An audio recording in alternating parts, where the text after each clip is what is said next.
అధ్యాయము 17వ వచనం. నీకు సంతోషమును మహా ఆనందమును కలుగును. అంటే దేవుడు ఏమంటున్నాడంటే 2025 సంవత్సరంలో నుంచి 2026 సంవత్సరంలో దేవుడు మనల్ని విడిచిపెట్టారు. ఈ 2026 సంవత్సరం అంతట్లో దేవుడు మనకి మహా సంతోషాన్ని, ఆనందాన్ని కలుగజేస్తున్నాడు. ఎలా ఉన్నప్పుడు? పాపాన్ని విడిచిపెట్టి బ్రతికినప్పుడు, ఆయన మనము జీవించినప్పుడు.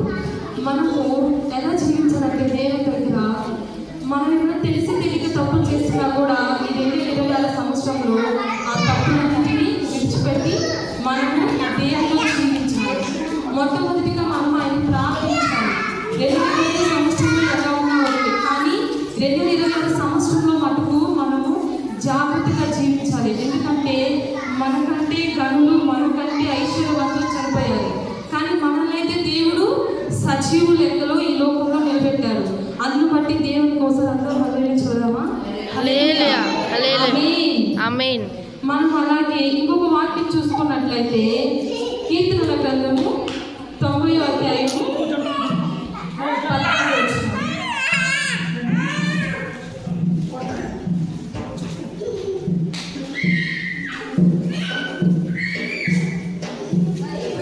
ఉదయమున నీ కృపావార్తతో మమ్మల్ని తృప్తిపరచుము, అప్పుడు మేము మా దినములన్నీ విస్తరించి సంతోషించదము.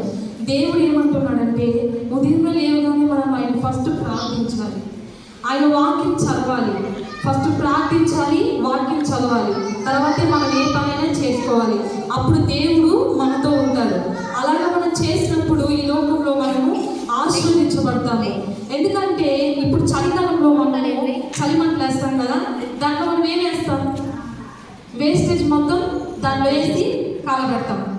అలాగే 2026 సంవత్సరంలో ఏమైనా వేస్టేజ్ మనలో ఉందేమో దాన్ని తీసేద్దాం. 2026 సంవత్సరంలో మనం పవిత్రంగా జీవిద్దాం. దేవునికి మన హృదయం ఇచ్చినట్లయితే ఇంకంతకన్నా ఆశీర్వాదం ఉండదండి మనకి లోకంలో. ఎందుకంటే చనిపోయి నన్ను బ్రతికించాను నా దేవుడు. ఈ లోకంలో నేను ఇలాగ నిలబడి ఉన్నానంటే, ఈ వారంలో, ఈ డేట్లో, ఈ సంవత్సరంలో ఇలాగ నిలబడినంటే కేవలం దేవుని కృపే. ఎందుకంటే నాతోటి బాగలేని వాళ్ళందరూ చనిపోయారు చాలామంది. అప్పుడు మమ్మీ దగ్గరికి నేను అడిగినప్పుడు, మమ్మీ నాతోటి బాగా చనిపోయారు కదా, దేవుడు నన్ను అయితే బ్రతికించారు మమ్మీ, నీతో పని ఉందమ్మా అని నా డాడీ నాకు చెప్పాడు. అలాగా ఈ లోకంలో నన్ను నా యేసయ్య బ్రతికించారు. నన్ను బ్రతికించిన దేవుడు మిమ్మల్ని కూడా బ్రతికిస్తారు.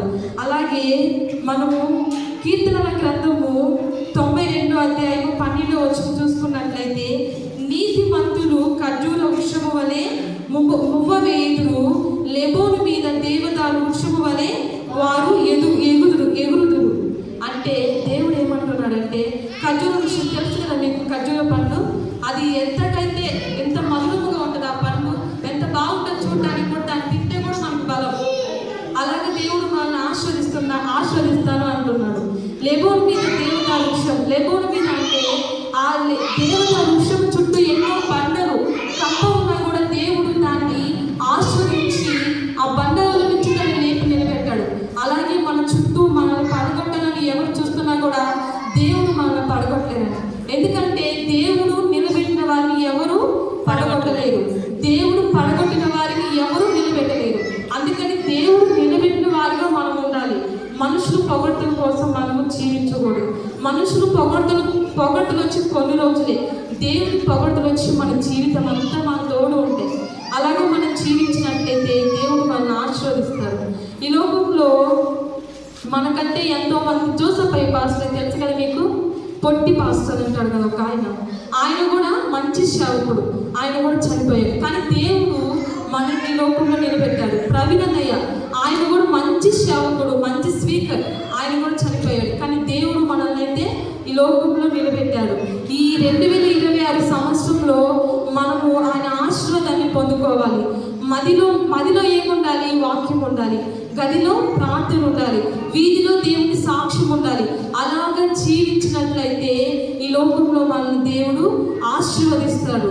మనకి తామర పుష్పం తెలుసు కదా, తామర పుష్పం అది ఉండేది మురికిలోనే, కానీ ఆ మురికిని అంటకుండా అది పుష్పిస్తుంది. అలాగే ఈ లోకంలో తెలుసు. దానికి అంటకుండా మనము జీవించాలి. అలా జీవించినట్లయితే ఈ లోకంలో దేవుడు మనల్ని అత్యధికముగా ఆశీర్వదిస్తాడు. ఈ లోకంలో మనుషులు మనల్ని ఎన్నైనా అనుకోవచ్చు, డోంట్ వరీ, దేవుడు మనతో ఉంటే చాలు. అప్పుడు దేవుడు మనల్ని అత్యధికముగా ఆశీర్వదిస్తాడు. ఈ 2026 సంవత్సరంలో మనం అడగాల్సింది ఒకటే, యేసయ్యా నన్ను దీవించు, నా కుటుంబాన్ని దీవించు, మా భారతదేశాన్ని దీవించు, నా చుట్టుపక్కల ఉన్న కుటుంబాన్ని దీవించు తండ్రి. ఏ బిడ్డ ఏ కష్టంలో ఉందో ఆ కష్టం నుంచి విడుదల దయచేయమని మన దేవుణ్ణి అడిగినప్పుడు యేసయ్య మనల్ని అప్పుడు ఆశీర్వదిస్తాడు. మనలో ఏదైనా మనకు తెలిసి తెలియక తప్పులు చేస్తున్నా కూడా వాటిని ఈ 2026 సంవత్సరంలో వాటిని ఒప్పుకొని మనం విడిచిపెట్టాలి. అలాంటప్పుడు దేవుడు మనల్ని ఆశీర్వదిస్తాడు, అత్యధికముగా ఆశీర్వదిస్తాడు. ఈ చిన్న వాక్యాన్ని దేవుడు దీవించుగాక. ఆమేన్.